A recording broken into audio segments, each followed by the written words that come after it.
And good morning and welcome to Touch Base Daily. My name is Ron Foster, touching base with you as I always do. And I have the wonderful Chris Edwards at my Good side. morning. Good morning. Good morning. How are you doing today? I am doing good. Just lost a little wire here. Uh-oh. But I'm doing good. What's going on? Nothing, man. It's Friday. Before we go in, though, I know we're going to talk about the show, The Perfect Neighbor. I looked at it last night and I was like, holy moly. Anyway, go ahead.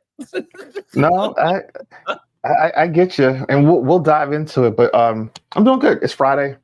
I feel like we just turn around and it's Friday again. So the usual stuff. Laundry's being done. Karen is mopping and vacuuming right now because I didn't get up early this morning to do it. So who's doing it? Karen. Karen. That's what she's called. Oh. She's called Karen. Okay, you're a robot. Yeah, she's called Karen. So she's doing tasks right now. Your robot is named Karen. Yes. I did not know your robot was named Karen. Yeah, I've mentioned it here before. Karen is in the house, literally. Yes, and we summoned her to go clean the floors.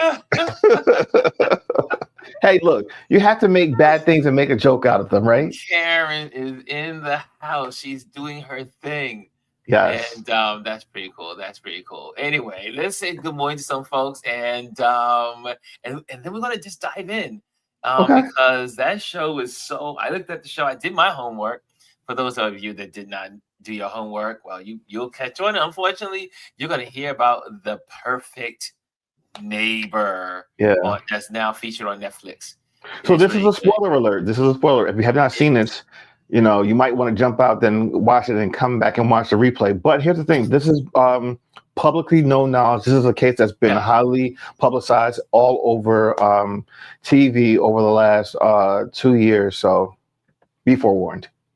Yeah, and also, again, like you said, it was in the news. So it's not like it's something that, you don't, it's a cliffhanger. You don't know what's going to happen at the end. Right. It really is what it is. And, whew, Lord, I tell you, I was like, man. Yeah. Well, we're going to talk about it. Let's say good morning to some folks. Let's say good morning. I see Hannah is in the building. As always, she gets the gold. Good morning. Good morning, Chris and Touch Base Daily family. And then we got the great and wonderful GR Houston Jack. Good morning, she says. And we got Mr. Adrian Florence in the building. He says, thank God it's Friday. Which room is he in? And also, son, I got the screen. Look at the screen. The screen is right. It looks good back there. It looks good. Look. Yeah.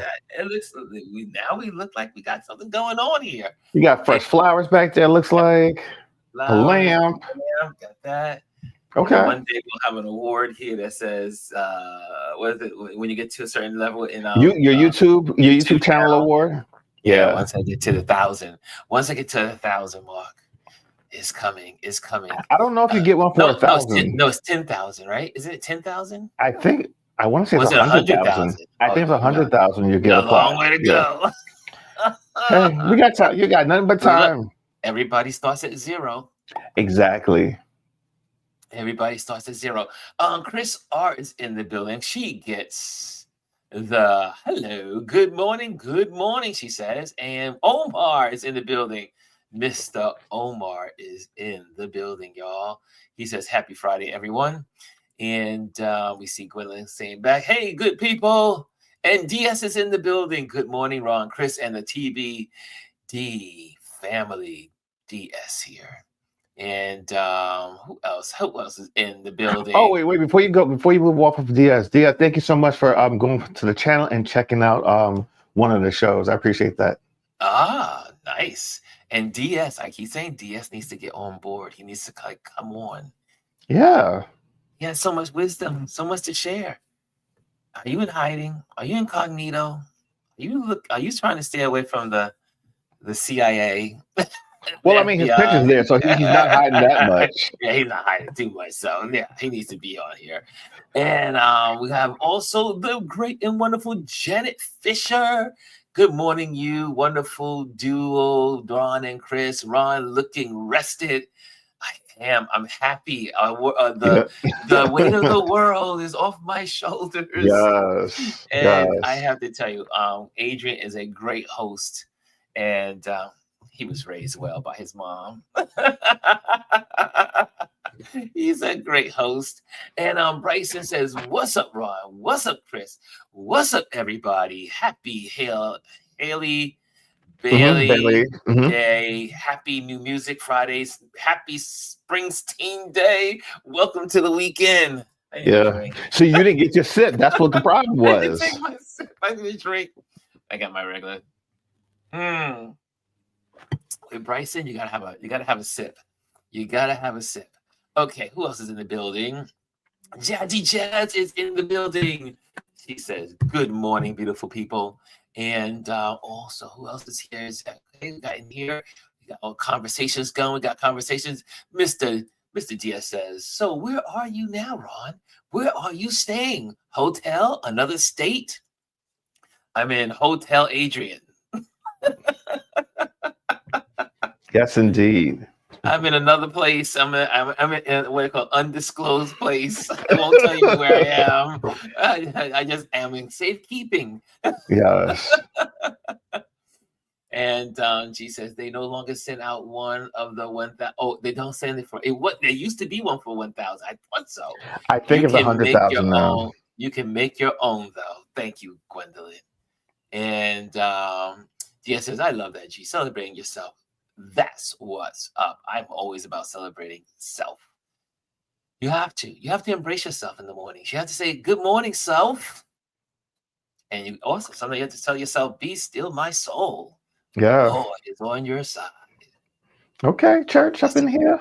That's one of my songs. That's one of my life songs. When anything is going haywire, or I'm going like if I said, as a matter of fact, there's a song that's called "Be Still My Soul, the Lord is on Thy Side." It's an old English, I think it's an Anglican hymn, and it's one of my favorite. And I learned it at a Presbyterian church that I used to attend. And it's "Be Still My Soul, the Lord is on your side." And I love it. It's a good song. And I say it all the time. Do you want me to sing it? No. Not today. Not today. So. Make that a touch space daily on the move. Oh, Lord, have mercy. G says, "May I say it helps to leave a comment when you watch a video? Not only does it support the creator, but it's a visual sign of support." Say it again, Gwendolyn. We creators love when you leave a comment. It just says, "Hey, I'm engaged. I'm engaged with what you're putting out there." And even if it's negative, I don't care. Negative or good. I mean, we can't get better unless you share. Right. So I won't delete you unless you say something really ugly. That just has nothing to do with the show. And he said, "I hear you." He says, "I hear you. Thank you, DS. Come on now," he says. Come on now. He knows the song. I bet DS knows that song. Anyway, it's a good song. It calms me every day when I have anything that's pressing. Okay, so we are here. We are here. And I don't know what I should do first. We just go straight into it. Yeah. So, all right. For those I mentioned yesterday, to go and watch on Netflix, the #1 movie show on Netflix currently in the United States right now is The Perfect Neighbor.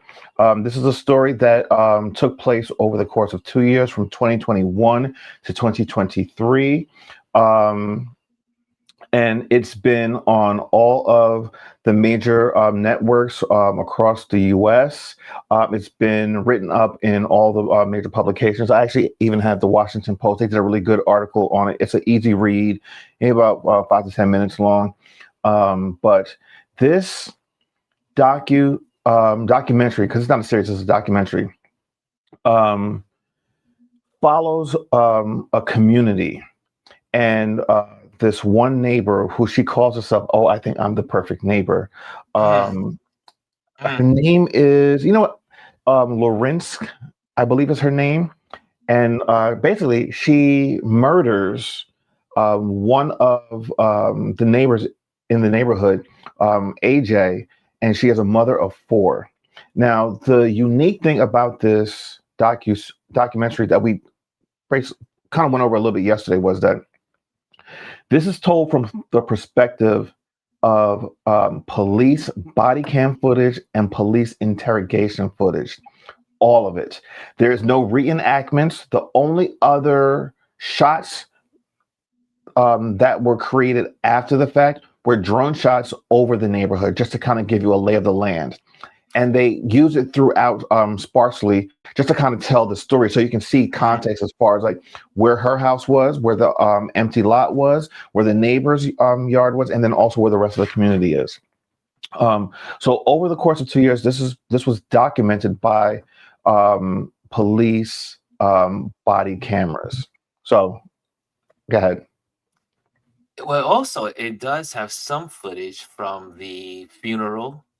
Yes. So there were some other, but they were actually from people Yes. in the family that Yes. contribute their Yeah. footage from the person's life.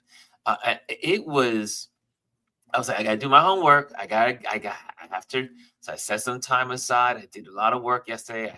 I put the little room together and got the interiors looking good. But then I said, time to pause, time to do homework.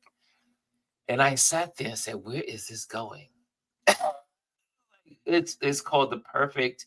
And I knew that after the first they go in and the police arrive on in the car, they arrive on the scene and they give you the dates. So they're giving you the Yeah. date of all of this, of every time the cops go to this Yeah. woman's house.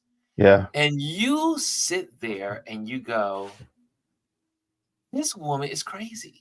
You immediately know she's emotionally disturbed. There is something terribly wrong with her. Part of it is also her white privilege. Number two is she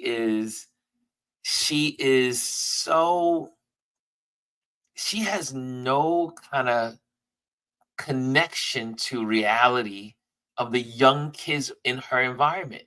I mean, Yeah. she moved into their neighborhood. It wasn't, and then she was only there. She wasn't there long, and then No, she said, she said, I was thinking about buying, but you know what? I'm moving out. Well, she should have moved out. All right, so that's the key thing right there. That was the first That's the engagement that she first had engagement. that she had with police in 2021 when she said, I'm going to be leaving here. I'm not staying here." And she did not follow through.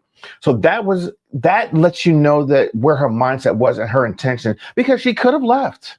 She could have moved. She knew she moved into an environment where she is surrounded by kids. If you're not a kid person and you're not into diversity, you had no business being in that community.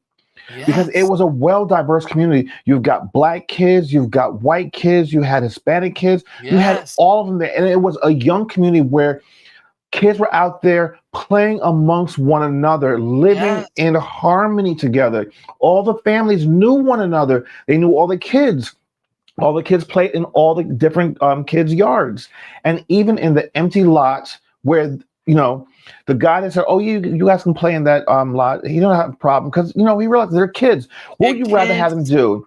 Being inside or causing trouble in other neighborhoods? These were good children just doing. You wish that more kids were doing that. Yes. What they were doing. Even the police noted that. The police officer said he even coached the kids and say, "Look, we know the situation over there, but we need you to shine. We need you to look good." And he went through, and I have to say, the police officers were so good with that community. This was a community that truly represented America. Yeah. It wasn't a rich neighborhood. It wasn't in what I call a middle class neighborhood. It was a working lower class neighborhood. People are there, and they had the kids that get diversity. They just enjoy. I remember when I was a kid, we always played football in the middle of the street.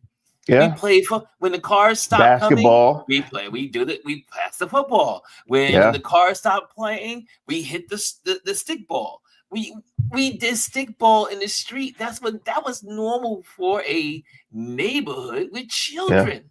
Yeah. And the kids were diverse. The kids went from young kids To like teenagers. Yeah. And they were all And they harmonious. It was such a, like I said, it was a great picture of America in the way it is. And you think about how people from all these diverse backgrounds are together in one neighborhood. And she was the only outsider. And she kept calling the police over and over. I mean, you go through the timeline. They said like sometimes like twice a week that she was calling 911 for non-emergencies. She was this going in, trying to quote unquote file police reports. The police said, "Well, there's nothing we can do.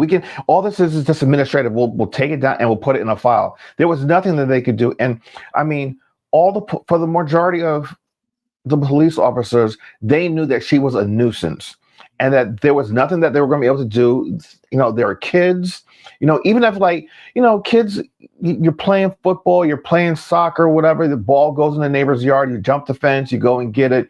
Even though, you might have a neighbor that's like, "Oh, don't come into my yard," but you want to get your ball because you want to play.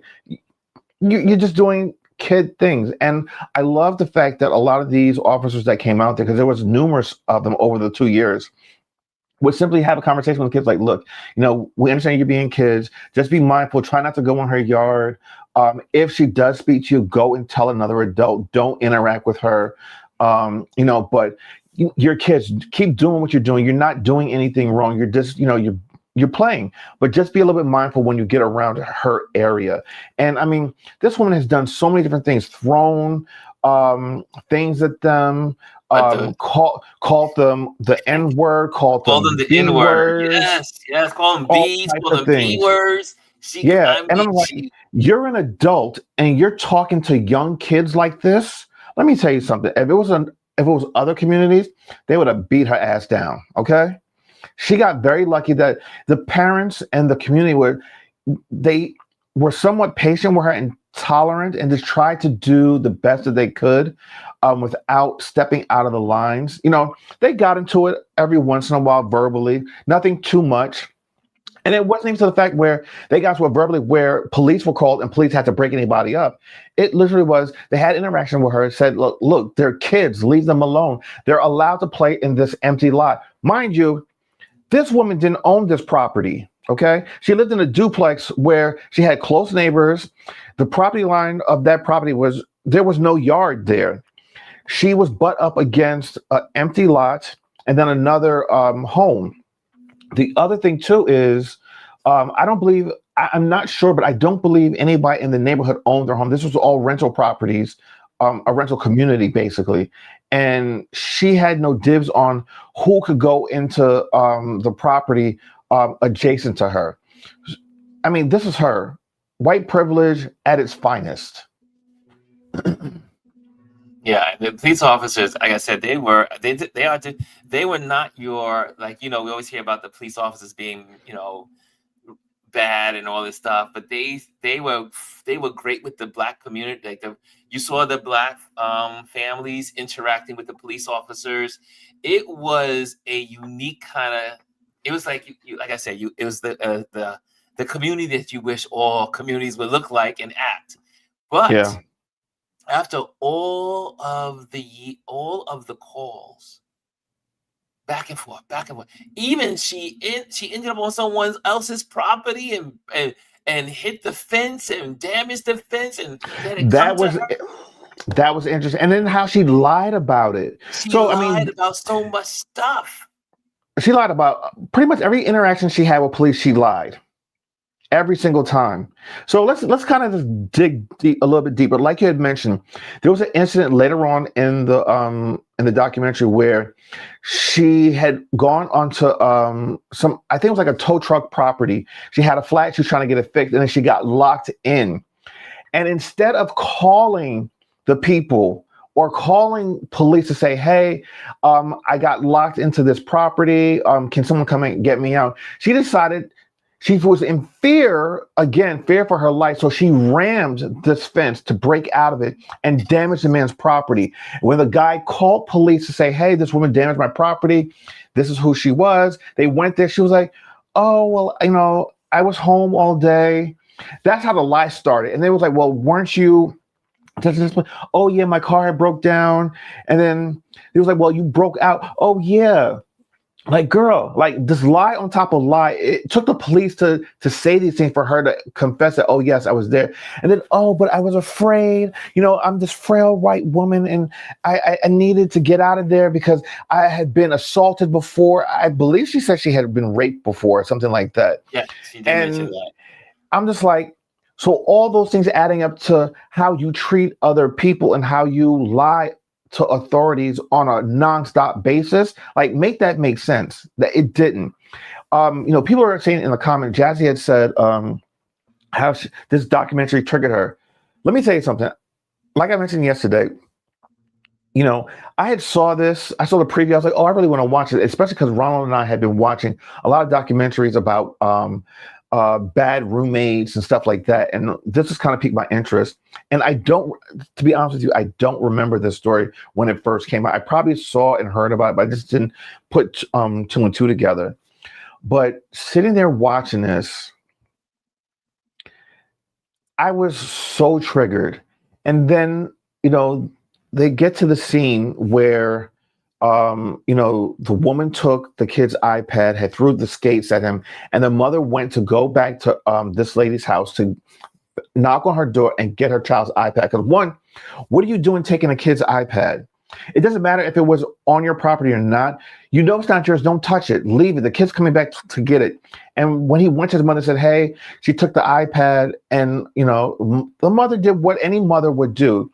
Go over there to knock on the door and to ask someone for the iPad. Now, mind you, this is what happens. This woman is behind a metal bolted door. Her door was bolted shut on her side, on the inside. The mother is knocking on the door, asking her to come out and to retrieve her child's iPad. All right, so here's the thing. When they went to interview, because the nice thing about this thing also is the police provided the interrogation room interviews. I'm kind of jumping ahead. We'll go back and talk about the fact that she. Yeah, don't go to the interviews first without going to the actual what happens to her. Yeah. So she basically shoots her from behind a closed door. She shoots through a metal door and hits the mother in the left side of her chest, basically. Now, the reason why I went to the interview is because there's something very key in what happened in the interview. Now, mind you, she wasn't arrested initially. She was. It took about a week before she was arrested. Yes. But the reason why they arrested her was because the timeline didn't make sense. They asked her what happened. Like she said, she called 911 when the woman first banged on the door. Now, they asked her what was the time between the first time you called 911 and the second time you called 911 to say that you had shot through the door. She said, oh, it was about 10 minutes. The officers went back and looked through the 911 records. 2 minutes. Only 2 minutes had, actually, it was like a minute and 58 seconds, technically, from the first call to the second call. She said she was looking for her phone the entire time between the 10 minutes in between the two 911 calls. Lady, you called 911 the first time. You mean to tell me between the time that you said that you called 911 the first time and the 10 minutes, now that we know it's 2 minutes, you couldn't find your phone, but yet and still you went and found your gun and shot through a locked door at someone. But Gwendolyn has the point here. Gwendolyn says, more importantly, she told the kids to go get the mother. Yes. So it wasn't shocking for the mother to be at the door. Absolutely. Because she told the kids to go get the mother. Yeah. That was, and then when they did the research and they brought her into interrogation room, they also asked her and said, were you researching on your computer about the stand your Well, ground not laws? even before that, they asked her because they were leading questions. They asked her, said, "Are Yes. you familiar with stand your ground Are you laws?" familiar with the stand your ground Right. laws? And then she was like, "Oh, well, kind of heard about it through something that happened earlier in In this state." Florida? And then they asked her, "Well, have you researched it?" And she said, Yes. "Well, I looked at it, yeah." But she had looked at it and with the intention that, all right, well, I can kill this woman and get away with it because I know that I was used to stand my ground law. Mm. And she had seen other people get away with it. Yes, because average most people, when a white person shoots a black person, the number was it 40% or some? It was a high Something like that. number. And how many people, when a white person shoots a black person in the stand your ground law, under that law, they get away with it. It was about, I think it was 80% where they get away with it. 80%. It was I believe it 80. was 80%. Man, I was feeling some kind of way. But I didn't see it coming when the mom got shot. Well, here's the thing. It Well, kind of we have to like hit remember, me by you surprise. I don't know why, because the very beginning of this series opens up with 911 call, come quick, someone's been Yes, shot. it's true, and it's over that, and then it Yeah, goes to it the story. starts like that, and then it goes back and tells a story up until that Yeah, point. it's true. And I was like, "Holy moly, she shot!" And they actually show her on the ground through the cop, through the Yeah, police cam, yeah. and whew, So let's just let me dive in a little bit because, like I said, there was an article written up in the Washington Post, and it talks to the filmmaker of this documentary, and her name, I'm really bad with names, so forgive me if you're watching this and I mispronounce your name, but it's Gita Genbeer. She is the one who actually put this documentary together. And she had debuted this at Sundance, I believe, earlier in January of this year. Now, prior to even airing it there, she reached out to the mother of AJ and said, do you mind if we, air this? Because she knew that she was doing this. And the mother said, I want people to know what happened. And I want it to be highlighted. So, this, especially like the scene of her mom, the AJ being on the ground, and even showcasing the kids and the reactions that were captured on body camera. She said, I want people to see it because I want people to know what went on here. And then also for her life not to be taken in vain, and just to show America what's going on in their communities. So she got permission from the family to show this. And it was just, it's so heart-wrenching. I lost it after the kids are running back and saying, call 911, my mom's been shot. And I can't even imagine you as a young child. I believe the young one, I believe the one that they were captured, he was like 14 at the time. Just the pain, the level of guilt, and that was another thing that was highlighted, the that the guilt young of boy, the kids, the two kids, the he two said boys. that it's my fault that I brought her over there and that I couldn't. And then also, what was heart-wrenching, like I think when I really lost it, was like he said, I didn't know CPR to save her. Yes. What young child even has that thought to say, I feel guilty that I did not know CPR to save my mother? Mm. Like, Yeah, it was Jazzy says this. What people don't understand is he left the iPad in the field and he went to get it, and she threw the skate at him and broke the iPad, and she told him to get his mother. And that was the whole thing, is that she knew the mother was coming, and she yeah, knew what she had done. She had threw a skate, and they showed the skate. The size of that skate, roller skates with the yeah, four wheels that we used to and they're roller derby heavy. with, and they're heavy. What mother would not go to this woman and say, you've thrown a skate at my child? And you damaged my property because that Yeah. iPad belonged to her. And it's not like And this is a family with money. No. And here's the other thing too. I truly believe that when she's told them to go get her mother, she already had the gun ready and You think she waiting. was ready? I think she was intention. I think it was intention. So anyway, what are you guys saying? What else you guys are saying? Jazzy says something. Let me go back. Jazzy says, la, la, la, la. Jazzy says, and I do like that she used the police cameras so it's being shown from Yeah. an unbiased place. So Jazzy, so what I'm glad you brought that up because the Washington Post article highlights that the fact that the director of this documentary was intentional. There's no voiceovers in this at all. Nothing. It's all the audio comes from the body cam footage, all the interaction with the police, and even in the interrogation room.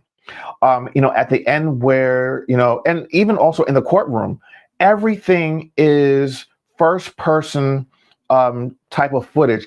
It allowed, like what she did as a director and producer of this is physically put you in the space to see what was happening firsthand. There's no secondhand accounts of anything in this. So no one can ever say that, oh, there's a bias towards this or that.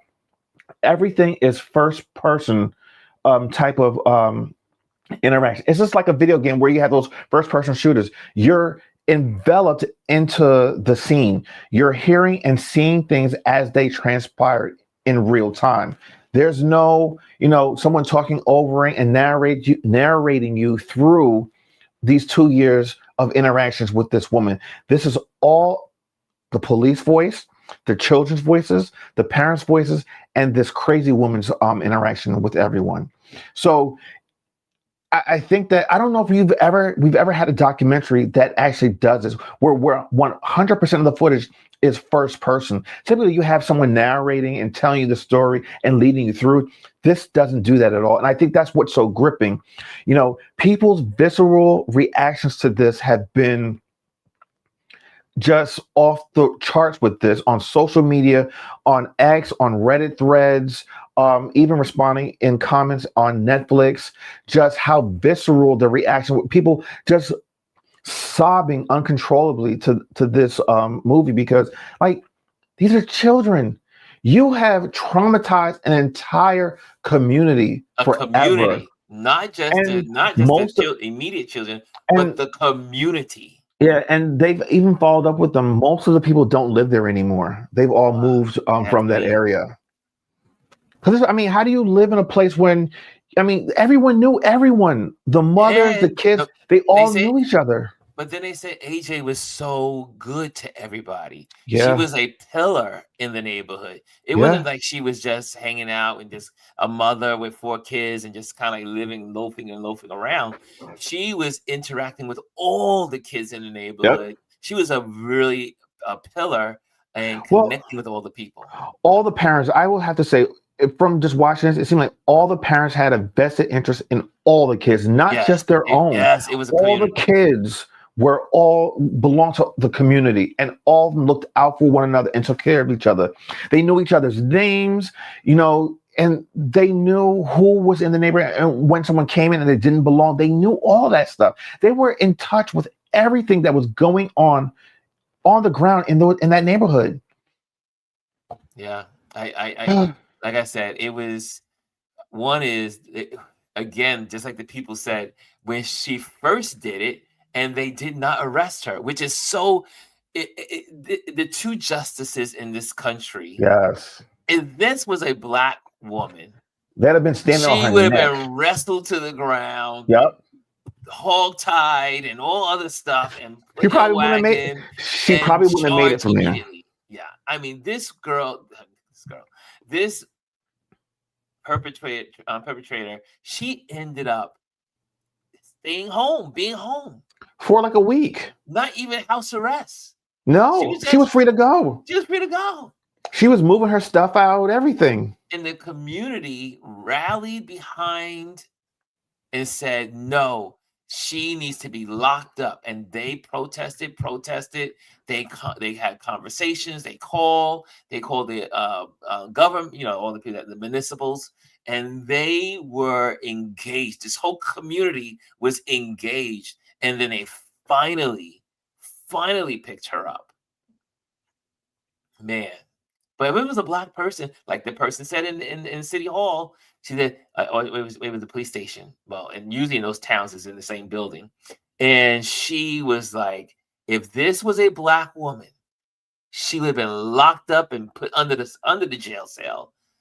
And it goes to show you, though, also the here in America, two justice systems, always on display. What are you guys saying in here in the audience? So I saw that Gwendolyn at the very she was like, I would like to have my questions addressed. Okay, Which hold one? on. Let's put this one up. I know look bad to not hear her locked up, but not sure how that is determined. We had a black husband in Texas who murdered his was a wife, and it was out of 7 years before his, like that for me, like that's just crazy, like stuff like that, especially when there's evidence there, and there's that stuff is crazy to me. Well, also, I mean, if I may interject, I mean, so in a lot of cases, the sad part when we looked at that other TV documentary, women's lives have very little value in so many of these systems. So a man doing something horrible to his wife is not looked upon as the same as a woman doing it to her husband. I mean, in a lot of cases. Yeah. So Gwendolyn also says, can we talk about her 911 call after the events? Her victim attitude didn't last long. Yes. Go ahead, Chris. No, you go ahead. Take this one. She was like, I said, there's those white tears. Just like she goes into the tears. She knows she and I kept trying to see if she in the videotape trying to read her body language and trying to read her face, and couldn't tell if she was. I didn't see any real remorse, but she had no remorse whatsoever. Yeah, I didn't see any remorse, and even when they asked her, like I said, we've seen this in Central Park here in New York City, where the guy was in the just bird watching, and she used the police officers as a weapon, what she thought was going to be a weapon, and that happens a lot. I mean, how many times have we known in businesses or I can tell you from church, where the person used those, my father would say crocodile tears, and to get their way.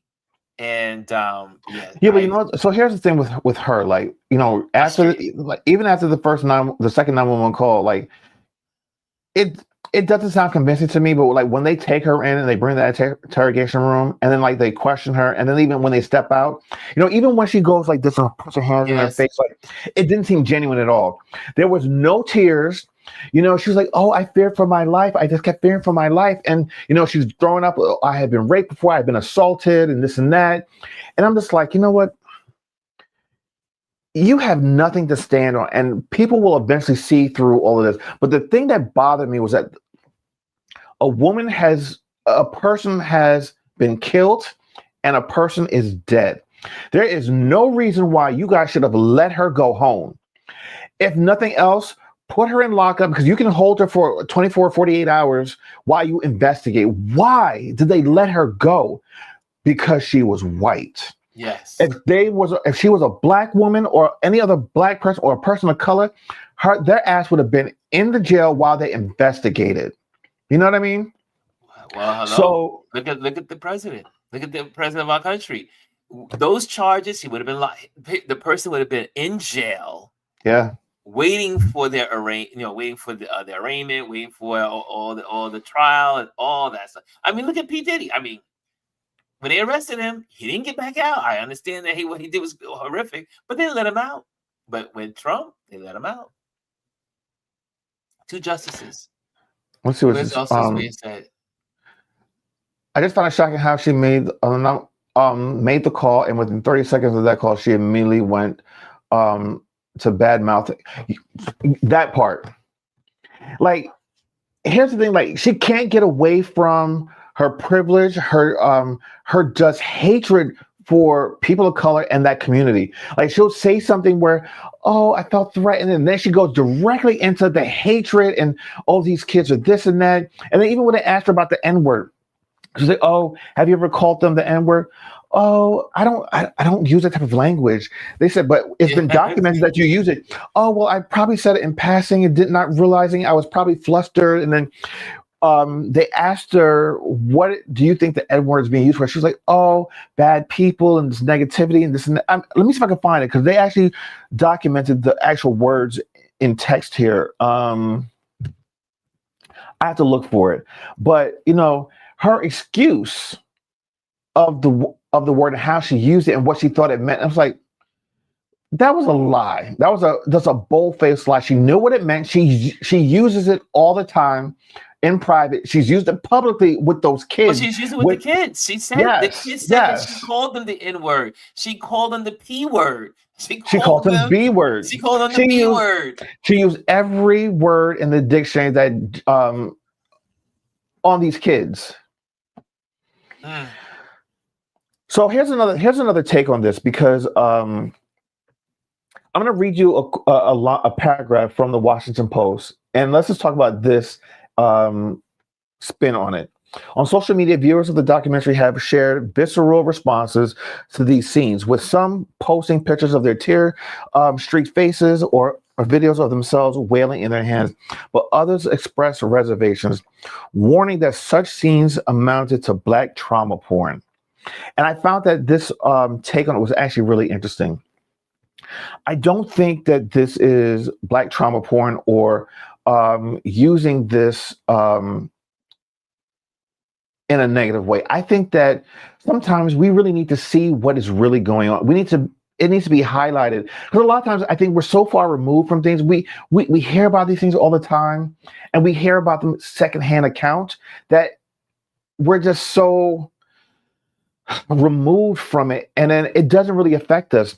To be able to see this firsthand, to hear this firsthand, it's so important, because it brings light to what we all have been saying. So this is not even really for people of color, because we see this all the time. We see it firsthand. It's for other people, those white people that say, oh, this doesn't really happen. Here, see it for yourself. Notice it, feel it, embrace it, because this is what's happening in this country on a daily basis. This is not some one random one-off. This happens all the time. This is what we've been talking about for decades. We've all experienced this. We've all seen it for ourselves. Yeah. We all have experiences of this. And I love this is not Black trauma porn. It's not at all. This is reality. And if you can't deal with reality, then I don't know what to tell you. Yeah. But anyway, so at the end, she does get justice. Well, partial justice, because I think she should have got life without parole. I thought she should have got murder in the first degree. Well, I mean, she won't make it. She won't make it out of jail, and I'm going to tell you why. She got 25 years to life for this. She was in her, I want to say her late 40s, 50s when this happened, I believe. And now, mind you, in the cover art of this documentary, you see this woman. She's not a little woman. She's a heavy set. She was big, and then she lost weight. And when you look in, when she was in court, this woman does not look like the same person at all. Because I had to look around, like, wait a minute, is that her? That's exactly what I said. She looks very just. She lost weight. Oh my gosh. She was frail. Her hair just looked like it was just like stringy. She looked mean. Yes, she did. She still looked like the devil. She was unrepentant. She still believed what she did was right. She still believed she was, quote unquote, defending herself. Yes. She will not survive it. I think she's going to die in prison. I mean, now mind you, that look from when she was arrested to when she was found guilty was 2 years. If that is what happened in 2 years for you, I don't think she only has a few more years to live. She was, I always have my philosophy. People that are bad, people that are evil live a long time. They just live out long lives. But she did not have a look of repentance. She did not care. She was. I think she should have got work. I don't know. Could they have given her more than 25 years? But she was. She made me feel some kind of way. I don't know.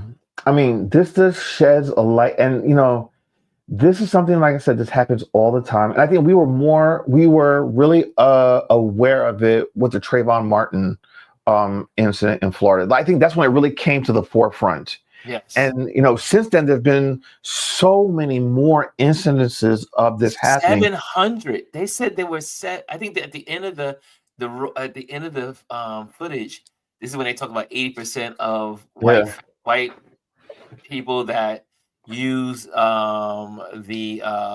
stand your ground law get off. Then it also shared that since I forgot what year, it wasn't that long ago, 700 cases have been brought into the courts of these shootings. 700. That's a whole lot on the stand your ground law. Yep. And they're not a lot of states that have it, but of course there are those states like Florida, Texas, are typical regulars, deplorable these states. Laws are for white people to be able to kill black people. Yep. Black and brown people. Yes, that's what it all comes down to. That law was not created to protect people. Yeah. So there you have it. Any other questions? Any other statements you guys have in the community? What was your just for those that saw it, what was your overall feeling of the documentary? Just the overall, was it good? Do you find it beneficial to people? I think it was a great insight. You guys did also mention that we did not talk about the first police officer that was dismissive. Yeah, he was. Yeah, there was that first one. Yeah, he was like just another situation. Well, here's the other thing though too to go with this. Unfortunately, there's nothing on the books, or there's no recourse that they could have done to prevent. I don't want to say to totally prevent this, because I think we saw the escalation over the 2 years. But a lot of times police can't do anything until something happens. Yeah. And unfortunately, someone lost their life. 4 kids lost their mother and will grow up not having them in their life. So here we go. Let's put this on the screen so that way you can hear it, and then you can listen to it. Here we go. It's going to start. And let's see here. Get it going. 911, what is the address emergency? My neighbor has been screaming outside. She started banging on her door. Pounding on it. Let me in. And then... bang!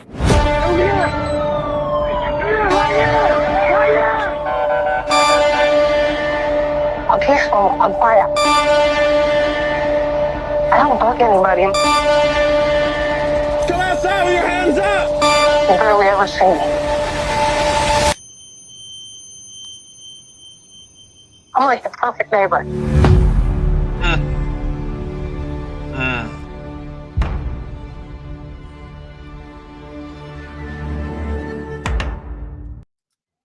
I think it's worth seeing. I think it's just worth seeing, and I think it's worth having a discussion with your family. And woo, it was. Like I said, there's sometimes, and you see documentaries like that. It makes you angry, obviously. It makes you feel unsettled, but they are so necessary especially for those who are not aware. For us, we are aware, but for those that are unaware. Yeah. So wait, put Gwendolyn's comment back on, because I want to read that. Well, that's my question. You don't create these documentaries for entertainment. Are we expecting any changes to come from this? So here's my take on why this is created. I think it's to shed light, to let people know. I mean, we talk about it all the time, but this isn't really even created for us as Black and brown people. I think this is created to show white people what it is that they're doing. their interactions with people in our communities, and the fact that we're not bullshitting when we say this is happening. You need to see that this is happening in America. And to be able to see this, I think it puts it on blast for them. I was even watching The View this week, and they highlighted it, and just to hear how the hosts were talking about it, and the fact that it's like, it outraged all of them, not just Whoopi or Sonny, who are the other black hosts on that show, but Elizabeth, not Elizabeth, Sarah, Joy, and all of them. They found this deplorable, and the fact that this needed to be seen. It has to be seen. People need to see this. I don't know what I'm just overly passionate about this. This one just really stuck with me. Out of all the documentaries I've ever seen, this just really stuck with me. It hit a nerve because I'm just like, not me personally experienced this, but like I had an uncle who was thrown in jail for a rape that he did not commit. He was home with the family at a barbecue. We all said he was here with us. He was here, and they didn't even believe him. And he was in jail for over a year until the person who actually did it was in jail that confessed to it. So these are the things that we as black and brown people are experiencing all the time throughout our lives. And I think that's for this to be captured in this way to show like, hey, these are the stories we're constantly saying. Now you can see it for yourself. It's not being shoved down your throat, someone telling you this is what happened. No, you're seeing for yourself what happened. I think that's why this is so powerful. I think this is why this had to be created and put out there for everyone to see. Yeah. So I really, like you said, it is really, I think black people or people of color, we already know this information. It's the white folks that there is a part of our population, and it's not all white people, but there's a portion of the white population that doesn't believe none of this stuff exists. They don't believe racism exists. They don't believe racism exists, but yet they're still racist. And we live in a racist country on so many, everything in this country. I don't say racist country, but I will say we are everything we do in this country is connected to racism. Absolutely. Every law. That's what we're living through right now. Everything. Everything is connected to the prism of DEI. I mean, like all of this it deals with all of this stuff. So it's a part of our lives. It's every day. But I think these documentaries, like Chris said, is more geared to white folks that are in middle America, some in urban areas, some in the cities, some in wherever. But these people do not get to see the reality of what's going on around them. At least they won't take the time. And being that Netflix has really highlighted this, and so many other platforms have as well. It was well done. I think it was well done. Yeah. Cool beans. You okay, so Chris? And thank you for allowing us to have this conversation, and for people to go and watch this, and even be part of the chat for this as well. I just think this is one of those necessary things we need to talk about. I agree. Okay, so guys, this is the weekend. The weekend is here, and so here's some announcements. One is make sure you join our email list, and let me just get this little banner off the screen there. There we go. Join my email list today. New service updates, industry news, and monthly trends. Be in the know. And also, I am an event photographer. So if you have an event, you need some photography, reach out. I can take care of that for you. Also, thank you to the Patreon members.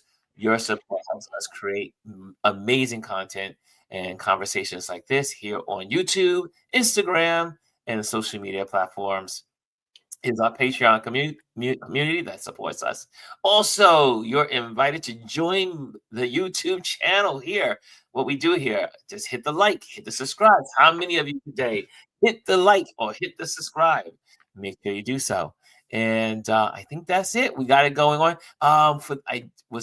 There is an event going on in New York City. Oh gosh, there's for photographers, and I meant to put that out today. Let me see if I can get that. Well, there's an event coming up this weekend on tomorrow. There's a workshop and there's also a gallery showing. Let me get this off the screen. Yeah, there we go. So, Chris, any announcements, sir? I'm gonna do my shameless plug. I'll do my shameless plug. I'll run it now. Yes, Hello and welcome to the recap show. My name is Chris Edwards. I'm here with my other two co-hosts, TJ and Ronald. Every week we join you and recap one of your favorite shows. So don't forget to like our page, to subscribe, and to also hit the notification button so you can get notified every week when we drop new videos. New videos drop every Monday morning at 8 a.m. Thank you guys for watching, and we can't wait to see you guys next week.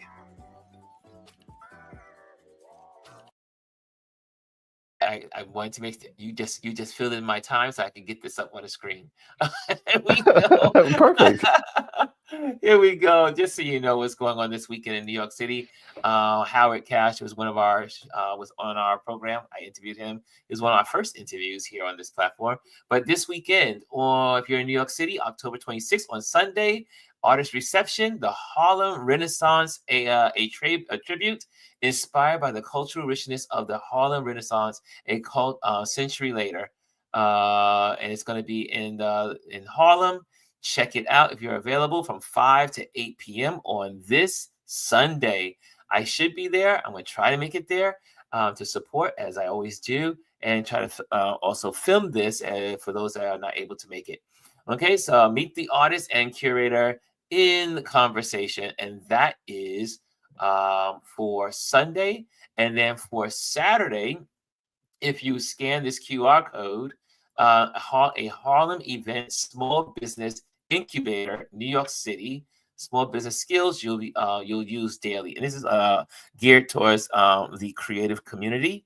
So if you have a small business and you want to learn some foundations about running a small business, check out the a Harlem event, a small business incubator in New York City.